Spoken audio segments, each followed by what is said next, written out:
എൻ്റെ രാവിലത്തെ ചായയുടെ പകരത്തിലുള്ളതാണ് ഓറഞ്ച് ജ്യൂസ്. ഞാൻ രാവിലെ കഴിക്കണ ഭക്ഷണമാണ്. ഒരു നേന്ത്രപ്പഴം പുഴുങ്ങിയതെടുക്കും, ഒരു മുട്ടയെടുക്കും, അത് നമുക്ക് 4-5 നമ്മുടെ ഇഷ്ടത്തിന് എടുക്കാം. ഈന്തപ്പഴം എടുക്കും, ഒരു 2-3 വാൽനട്ട് എടുക്കും, പിന്നെ ബദാം പരിപ്പ് എടുക്കും. അതിൽ അണ്ടിപ്പരിപ്പ് ഞാൻ എടുക്കാറുണ്ട്. അണ്ടിപ്പരിപ്പ് കഴിഞ്ഞിരിക്കുക. ഇതെല്ലാം രാവിലെ കഴിക്കും. ഇതിൽ ഇഷ്ടമുള്ളവർക്ക് തേൻ ഒഴിക്കാം കേട്ടോ. ഇത് ഓറഞ്ച് അടിച്ചെടുത്തതാണ്. ഞാൻ ചായയുടെ പകരത്തിന് ഞാൻ ഓറഞ്ച് നേരം എടുക്കും. അതിൽ ലേശം തേൻ കൂട്ടും.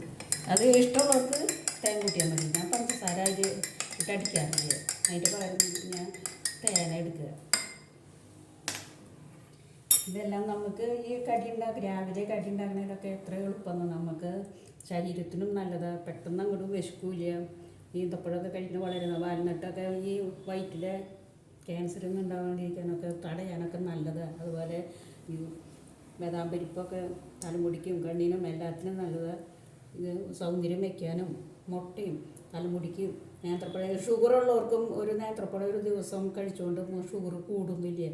അതുപോലെ കൊളസ്ട്രോൾ ഉള്ളവർക്ക് മുട്ടയുടെ വെള്ളം കഴിച്ചാൽ ഉണ്ണി കഴിച്ചില്ലെങ്കിൽ കുഴപ്പമൊന്നുമില്ല. ഞാൻ രാവിലെ ഇതാണ്. അപ്പോൾ പടത്തില്ലാത്ത ദിവസം കടി ഉണ്ടാക്കി എടുക്കും. മറ്റേത് പിള്ളേർക്ക്, ഇതായത് കുട്ടികൾക്കും എല്ലാവർക്കും കഴിക്കാം. ഇതൊന്നും നല്ല പോഷകാഹാരമുള്ളതല്ലേ. നമ്മൾ ഈ കടി ഉണ്ടാക്കി തിന്നുന്നതിലൊക്കെ നല്ല നല്ല ഉന്മേഷവും കിട്ടും, നല്ല ആരോഗ്യം കിട്ടും. നമ്മുടെ പണികൾ എടുക്കാൻ നല്ല എല്ലാം ഇതൊക്കെ കഴിച്ചാൽ നല്ല സൗന്ദര്യം വയ്ക്കും.